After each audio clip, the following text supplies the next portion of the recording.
ಗಂಗಾಲಕ್ಷ್ಮೀ ಬಾರಮ್ಮ.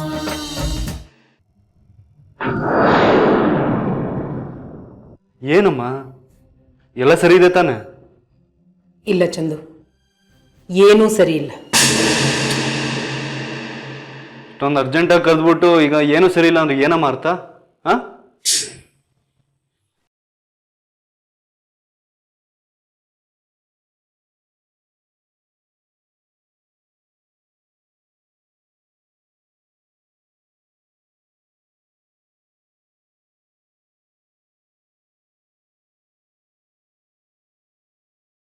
ನೀನು ಕಡೆಗೂ ಅಪ್ಪ ಮಾಡಿದ ತಪ್ಪನ್ನೇ ಮಾಡ್ಬಿಟ್ಯಾ? ಏನು ಹೇಳ್ತಿದ್ಯಮ್ಮ? ನನಗೇನು ಅರ್ಥ ಆಗ್ತಿಲ್ಲ. ಅಪ್ಪ ಏನು ತಪ್ಪು ಮಾಡಿದ್ರು, ನಾನೇನು ತಪ್ಪು ಮಾಡಿದೆ? ನೀನು ನಿಮ್ಮಪ್ಪನ ಹಾಗೆ ಯಾರಿಗೂ ಹೇಳ್ದೆ ಮದುವೆ ಆಗಿದ್ಯಾ?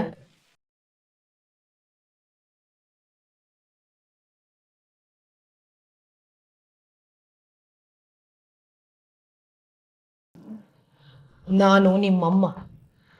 ತಾಯಿ ಹತ್ರ ಮಗ ಸುಳ್ಳು ಹೇಳ್ಬಾರ್ದು. ನನಗೆ ಸತ್ಯ ಏನು ಅಂತ ಗೊತ್ತಾಗಬೇಕು.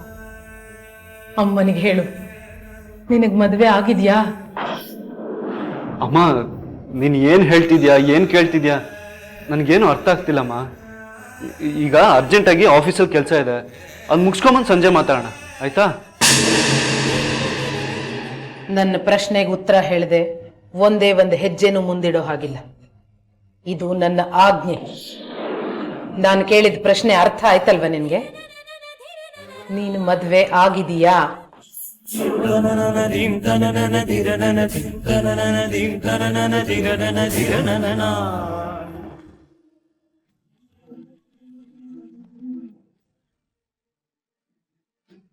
ಅಣ್ಣ, ಚಿನ್ನು, ಬೆಳಗ್ಗೆ ಎಲ್ಲೋಗಿದೆ? ದೇವಸ್ಥಾನಕ್ಕೆ ಹೋಗಿದ್ದ ಅಣ್ಣ. ನಾನು ಹೋಗ್ಬಾರ್ದು ಅಂತ ಹೇಳ್ತಿಲ್ಲಮ್ಮ. ಹೋಗೋಕ್ ಮುಂಚೆ ಇಂಥ ಜಾಗಕ್ಕೆ ಹೋಯ್ತಾ ಇದ್ದೀನಿ ಅಂತ ಒಂದು ಮಾತು ಹೇಳೋದು ಬೇಡವಾ? ನಾನು ಹೇಳಬೇಕು ಅಂತಾನೆ ಇದ್ದೆ ಅಣ್ಣ, ಆದರೆ ನಾನು ಬಂದಾಗ ನೀನು ಮನಿಕೊಂಡಿದ್ದೆ. ನಿದ್ದೆ ಮಾಡ್ತಾ ಇರೋನ ಎಬ್ಬಿಸ್ಬಾರ್ದು ಅಂತ ತಾತಮ್ಮ ಹೇಳಿದ್ದು, ಅದಕ್ಕೆ ನಾನು ಎಬ್ಬಿಸ್ಲಿಲ್ಲ. ನಿಮ್ಮ ತಾತಮ್ಮ ನಿನಗೆ ಇಲ್ಲದೆ ಇರೋದನ್ನೆಲ್ಲ ಹೇಳಿದ್ದಾರೆ. ಅದೇ ಆಗಿರೋ ಸಮಸ್ಯೆ ಈಗ. ಸರಿ, ಇದು ನಮ್ಮನ್ನು ಕೊಟ್ಟು ಬಾ. ಸರಿ ಅಣ್ಣ. ಬರೀ ಬಿಸಿ ಬಿಸಿ ಬಿಸಿ.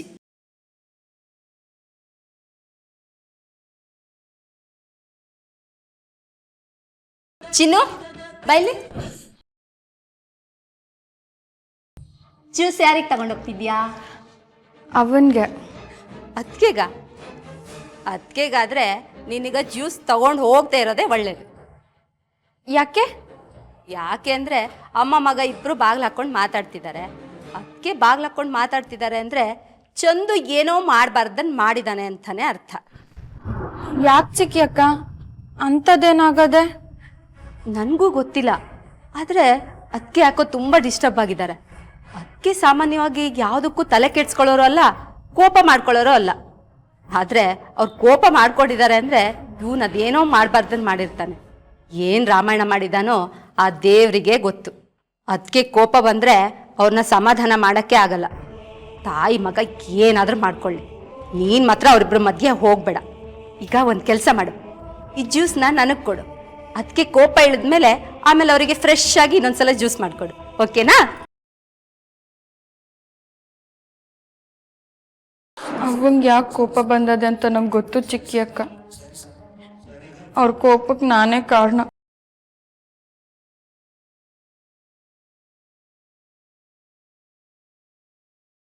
ಏನಮ್ಮ ನೀನು ಕೈ ಅಡ್ಡ ಹಾಕಿದ್ಯಲ್ಲಮ್ಮ? ನನಗೆ ಆಫೀಸಲ್ಲಿ ಅರ್ಜೆಂಟಾಗಿ ಇಂಪಾರ್ಟೆಂಟ್ ಮೀಟಿಂಗ್ ಇದೆ ಅಂತ ಹೇಳ್ತಿದ್ದೀನಿ ತಾನೆ. ನೀನು ನೋಡಿದ್ರೆ ಬೇಡದೇ ಇರೋ ಪ್ರಶ್ನೆಗಳು ಕೇಳ್ತಾ ಇದೆಯಾ. ನನ್ನ ಟೈಮ್ ವೇಸ್ಟ್ ಆಗ್ತಿದೆ. ನಾನು ಅನಗತ್ಯವಾದ ಪ್ರಶ್ನೆಗಳನ್ನು ಕೇಳೋದಿಲ್ಲ, ಅದು ನಿನಗೂ ಚೆನ್ನಾಗಿ ಗೊತ್ತು ಚಂದು. ಸುಮ್ಮನೆ ನನ್ನ ಸಹನೆನ ಕೆಣಕಬೇಡ.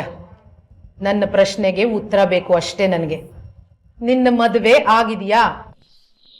ನಾನು ಮದುವೆ ಆಗಿದ್ದೀನಿ ಅಂತ ನೀನು ಯಾವ ಅವಿವೇಕ ಹೇಳಿದ್ದು? ಅದನ್ನು ಹೇಳಿದ್ದು ಯಾರೋ ಅವಿವೇಕಿ ಅಲ್ಲ, ಒಬ್ಬ ಆಕಾಶ ಜ್ಞಾನಿ, ಪಂಡಿತ್ ವೆಂಕಟರಮಣ ಶಾಸ್ತ್ರಿಗಳು. ಓ, ಅವರಾ?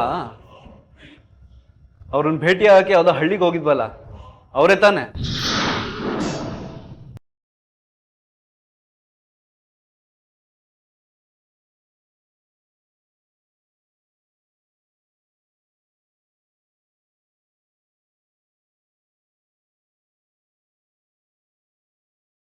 ಶಾಸ್ತ್ರಿಗಳ ಮಾತು ಯಾವತ್ತೂ ಸುಳ್ಳಾಗಿಲ್ಲ ಚಂದು. ನಿಜ ಹೇಳು ಮಗನೆ, ನಿನಗೆ ಮದುವೆ ಆಗಿದ್ಯಾ ಕಂದ? ಏನಮ್ಮ ಆಗಿದೆ ನಿನಗೆ? ಕೌಡೆ ಬಿಟ್ಟು 4 ಸಂಪಾದನೆ ಮಾಡಿ ಹೊಟ್ಟೆಪಾಡು ನಡೆಸ್ತೀರ ಅವನ್ನ ನಂಬ್ಕೊಂಡು ಹೊಟ್ಟೆಲಿ ಹುಟ್ಟಿದ ಮಗನ ಮೇಲೆ ಡೌಟ್ ಪಡ್ತಾ ಇದೆಯಾ? ನನ್ನೇ ಪ್ರಶ್ನೆಗಳು ಕೇಳ್ತಾ ಇದೆಯಾ? ಸರಿನಮ್ಮ ಇದು? ಆ ಅವಿವೇಕಿನ ಆಕಾಶ ಜ್ಞಾನಿ ಅಂತ ಬೇರೆ ಹೇಳ್ತಾ ಇದೆಯಾ? ನಿನ್ ವಿವೇಕಕ್ಕೆ ಏನಾಗಿದೆಯಮ್ಮ? ಚಂದು, ನಾಲ್ಗೆ ಜಾರೋ ಜಾಗದಲ್ಲಿದೆ, ಜಾಗರೂಕತೆಯಿಂದ ಮಾತಾಡಬೇಕು. ನಾನು ಗೌರವಿಸೋರ್ನ ನೀನು ಗೌರವಿಸಬೇಕಾಗಿಲ್ಲ, ಅವಹೇಳನ ಮಾಡಬಾರ್ದಲ್ವಾ? ಮತ್ತಿನ್ನೇನಮ್ಮ ಹೇಳಿ?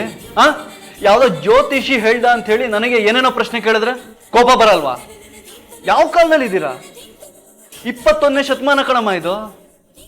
ನಾವೆಲ್ಲ ಚಂದ್ರನ ದೇವ್ರು ಅಂತ ಹೇಳಿ ಕೈ ಮುಗಿತೀವಿ, ಆದ್ರೆ ಮನುಷ್ಯ ಚಂದ್ರನ ಮೇಲೆ ಕಾಲಿಟ್ಟು ಬಂದಿದ್ದಾನೆ. ಮನೇಲಿ ಮಂಗಳ ಗೌರಿ ವ್ರತ ಮಾಡ್ತೀರಾ, ಆದ್ರೆ ಮನುಷ್ಯ ಮಂಗಳ ಗ್ರಹಣ ಮುಟ್ಟು ಬಂದಿದ್ದಾನೆ. ಯಾವ ಜ್ಯೋತಿಷದ ಬಗ್ಗೆ ಮಾತಾಡ್ತಿದ್ದೀರಮ್ಮ ನೀವು? ನೀನು ವಿಜ್ಞಾನದ ಬಗ್ಗೆ ಮಾತಾಡ್ತಾ ಇದ್ದೆ, ನಾನು ಜ್ಞಾನದ ಬಗ್ಗೆ ಮಾತಾಡ್ತಾ ಇದ್ದೀನಿ. 1 ನಿಮಿಷ ಉಸಿರು ತಗೊಳ್ಳಿಲ್ಲ ಅಂದ್ರೆ ಮನುಷ್ಯ ಸತ್ತು ಹೋಗ್ತಾನೆ. ಆ ಉಸಿರನ್ನ, ಆ ಗಾಳಿನ ನಾನು ದೇವರು ಅನ್ಕೋತೀನಿ. 1 ಕ್ಷಣ ಕತ್ತಲಾಗೋದ್ರೆ ಮನುಷ್ಯ ಕಂಗಾಲಾಗಿ ಹೋಗ್ತಾನೆ. ಆ ಕತ್ತಲನ್ನ ಹೊಡೆದೋಡ್ಸೋ ಬೆಳಕನ್ನ, ಅಗ್ನಿನ ನಾನು ದೇವ್ರು ಅಂತ ಅನ್ಕೊಳ್ತೀನಿ. 1 ಕಾಳು ಭೂಮಿಗೆ ಚೆಲ್ಲಿದ್ರೆ 100 ಕಾಳು ಕೊಡುತ್ತೆ, ಹಸಿವು ನೀಗ್ಸತ್ತೆ.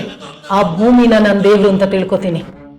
ಆಕಾಶದಿಂದ ಸುರಿದು ಎಲ್ಲ ಜೀವಿಗಳ ನೀರಡಿಕೆ ಇಂಗಿಸೋ ಮಳೆನ ನಾನು ದೇವ್ರು ಅಂತ ಕರಿತೀನಿ.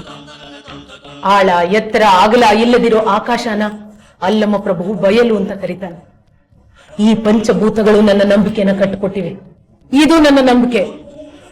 ನಿನ್ನ ಪುಸ್ತಕದ ಬದನೆಕಾಯಿ ನಿನಗೇನು ಹೇಳ್ಕೊಟ್ಟಿದ್ಯೋ ನನಗೆ ಗೊತ್ತಿಲ್ಲ. ವೆಂಕಟರಮಣ ಶಾಸ್ತ್ರಿಗಳು ನಿನ್ನ ಮದುವೆ ಆಗಿ 9 ಹುಣ್ಣಿಮೆ ಕಳೆದಿವೆ ಅಂತ ಹೇಳಿದ್ದಾರೆ. ಇಲ್ಲಿವರೆಗೂ ಅವರ ಯಾವ ಮಾತು ಸುಳ್ಳಾಗಿಲ್ಲ. ನಿಜ ಹೇಳು ಮಗನೆ, ನಿನ್ನ ಮದುವೆ ಆಗಿದ್ಯಾ? ನಿನ್ನ ಮದುವೆ ಆಗಿದ್ಯಾ? ಅಮ್ಮ, ಇಷ್ಟು ದಿನ ಮಾತೆತ್ತಿದ್ರೆ ನನ್ನ ನಿನ್ನ ಮಧ್ಯೆ ಆ ದೇವ್ರು ಬರ್ತಾ ಇದ್ದ, ಈಗ ಜ್ಯೋತಿಷಿನ? ಆ ದೇವ್ರನ್ನ ಜ್ಯೋತಿಷಿನ ನಂಬೋ ನೀನು ಹೆತ್ತ ಮಗನ್ನ ನಂಬಕ್ಕಾಗಲ್ವಾ? ಯಾಕೋ ಇದು ಅತಿ ಆಯ್ತು ಅನ್ನಿಸ್ತಿಲ್ವಾ ನಿನಗೆ? ಅಮ್ಮ, ದೇವ್ರೋ ಜ್ಯೋತಿಷಿನೋ ಇಲ್ಲ ನಾನಾ? ತಾಯಿ ಮುಂದೆ ಆಯ್ಕೆಯ ಅವಕಾಶಗಳಿದ್ರೆ ತಾಯಿ ಆರಿಸ್ಕೊಳ್ಳೋದು ತನ್ನ ಮಗುನೇ. ಆದ್ರೆ ನೀನಿನ್ನೂ ನನ್ನ ಪ್ರಶ್ನೆಗೆ ಉತ್ತರ ಕೊಟ್ಟಿಲ್ಲ ಚಂದು.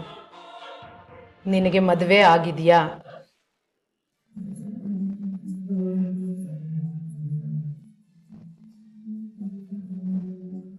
ನೀನ್ ನಿಜ ಹೇಳಿದ್ರೆ ಅಮ್ಮಂಗೆ ಅದನ್ನ ತಡ್ಕೊಳ್ಳೋ ಶಕ್ತಿ ಇದೆಯಾ? ಒಂದೇ ಒಂದು ನಿಜ ಹೇಳಿ ಹೆತ್ತ ತಾಯಿನೇ ಕೊಂದ ಕೊಲೆಗಾರ ಆಗ್ಬೇಕು ಅನ್ಕೊಂಡಿದ್ಯಾ? ಇಲ್ಲ, ಒಂದೇ ಒಂದು ಸುಳ್ಳು ಹೇಳಿ ಈ ಸಂದರ್ಭನ ನಿಭಾಯಿಸು. ಮಹಾಭಾರತದ ಧರ್ಮಯುದ್ಧದಲ್ಲಿ ಧರ್ಮರಾಯನೇ ಸುಳ್ಳು ಹೇಳಿದ್ದಾನೆ. ಅದು ಆ ಕಾಲ, ಇದು ಕಲಿಗಾಲ. ಸುಳ್ಳು ಹೇಳೋದನ್ನ ಕಲಿದೇ ಇದ್ರೆ ಕಲಿಗಾಲದಲ್ಲಿ ಉಳಿಗಾಲ ಇರಲ್ಲ ಚಂದು. ಅಮ್ಮನ ಕಾರಣಕ್ಕಾದ್ರೂ ಒಂದೇ ಒಂದು ಸುಳ್ಳು ಹೇಳು.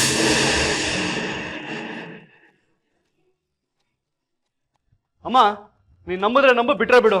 ನಾನು ಯಾರನ್ನೂ ಮದುವೆ ಆಗಿಲ್ಲಮ್ಮ.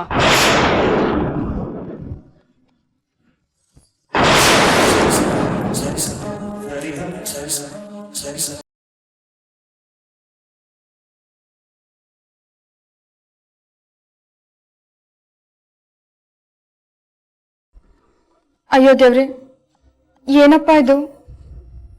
ಇವ್ರು ಕೋಪದಾಗ ಹೋಗ್ತಿರೋದು ನೋಡಿದ್ರೆ ಒಳಗ್ ಖಂಡಿತ ಜಗಳ ನಡೆದಿರ್ಬೋದು.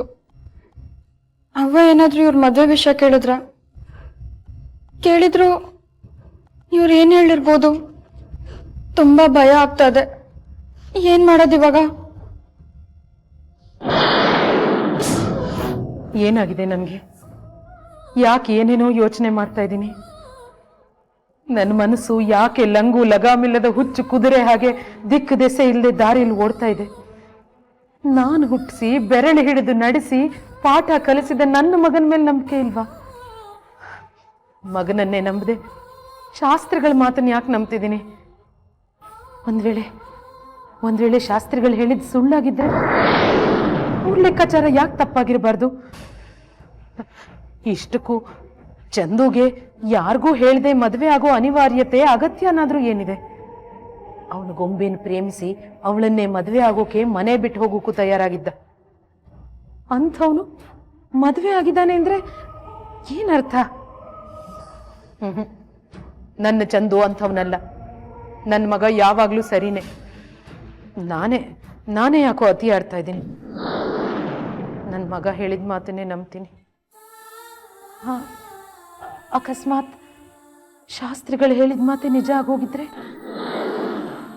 ನನ್ನ ಮಗನ ಪ್ರಾಣಕ್ಕೆ ಸಂಚಕಾರ ಬಂದ್ರೆ, ಜೀವಮಾನ ಪೂರ್ತಿ ಯಾವತ್ತೂ ಲೆಕ್ಕ ತಪ್ಪದ ಶಾಸ್ತ್ರಿಗಳು. ಇದೇನಿದು? ನಾನು ಯಾಕೆ ಕೆಟ್ಟದ್ದನ್ನೇ ಯೋಚನೆ ಮಾಡ್ತಾ ಇದ್ದೀನಿ? ಮನಸ್ಸು ಯಾಕೆ ಬಿರುಗಾಳಿಗೆ ಸಿಕ್ಕ ತರಗೆಲೆ ಹಾಗೆ ಗೊತ್ತು ಗುರಿ ಇಲ್ಲದೆ ಹಾರ್ತಾ ಇದೆ? ಛೇ, ಏನಾಗ್ತಿದೆ ಇದೆಲ್ಲ? ನನಗೆ ಯಾಕಾಗ್ತಿದೆ? ನಾನೇನನ್ನ ಮರಿಬೇಕು ಅಂದ್ಕೊಂಡಿದ್ನೋ ಅದೇ ಪದೇ ಪದೇ ಮರಳಿ ಬರೋ ಅಲೆ ಹಾಗೆ ಯಾಕೆ ನನ್ನನ್ನು ಕಾಡ್ತಿದೆ? ದೇವರನ್ನೇ ನಂಬದೇ ಇರೋ ನಾನು ನನ್ನ ತಾಯಿನೇ ದೇವರು ಅಂದ್ಕೊಂಡಿದ್ದೆ. ಆದರೆ ದೇವರೆದುರಿಗೆ ಯಾಕೆ ಸುಳ್ಳು ಹೇಳಿದೆ? ಈಗ ನಡೆದಿದ್ದಕ್ಕೆಲ್ಲ ನಾನು ಕಾರಣ ಅಲ್ಲ. ಆದರೂ ಇದೆಲ್ಲ ಹೀಗೆಲ್ಲ ಯಾಕಾಗ್ತಿದೆ? ನಾನು ಅಮ್ಮನ ಹತ್ರ ಸುಳ್ಳು ಹೇಳಬಾರ್ದಾಗಿತ್ತು. ಅಮ್ಮಂಗೆ ಅವತ್ತೇ ನಿಜ ಹೇಳಿದರೆ ಇವತ್ತು ಈ ಕಷ್ಟ ಬರ್ತಿರ್ಲಿಲ್ಲ. ಏನು ಹೇಳಬೇಕು ಏನು ಹೇಳಬಾರ್ದು ಅಂತ ಅಮ್ಮ ಎಷ್ಟೊಂದು ಸಲ ಹೇಳ್ಕೊಟ್ಟಿದ್ಲು. ಆದರೆ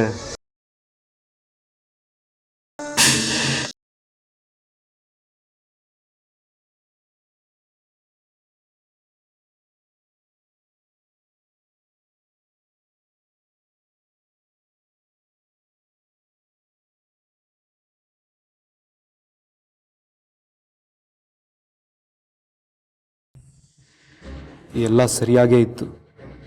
ಇದ್ದಕ್ಕಿದ್ದಂಗೆ ಏನೆಲ್ಲ ಆಗೋಯ್ತು? ಶಾಸ್ತ್ರಿಗಳು ಅಮ್ಮಂಗೆ ನಿಜನೇ ಹೇಳಿದ್ದಾರೆ. ನಾನೇ ನಮ್ಮ ಅಮ್ಮಂಗೆ ಸುಳ್ಳು ಹೇಳಿರೋದು. ಇದಕ್ಕೊಂದು ದಾರಿ ಹುಡುಕ್ಲೇಬೇಕು.